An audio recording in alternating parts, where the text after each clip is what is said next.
Look at this. Mobile data no service is showing. Also showing no service. Selected network BSNL mobile unavailable. This message no service mean you are trying to register with the BSNL network, but your SIM card belongs to Airtel network. That's why this message selected network BSNL mobile unavailable is showing. How to fix this? Go to settings.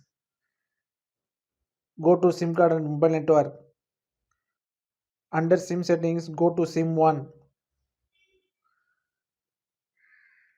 Go to automatically select network.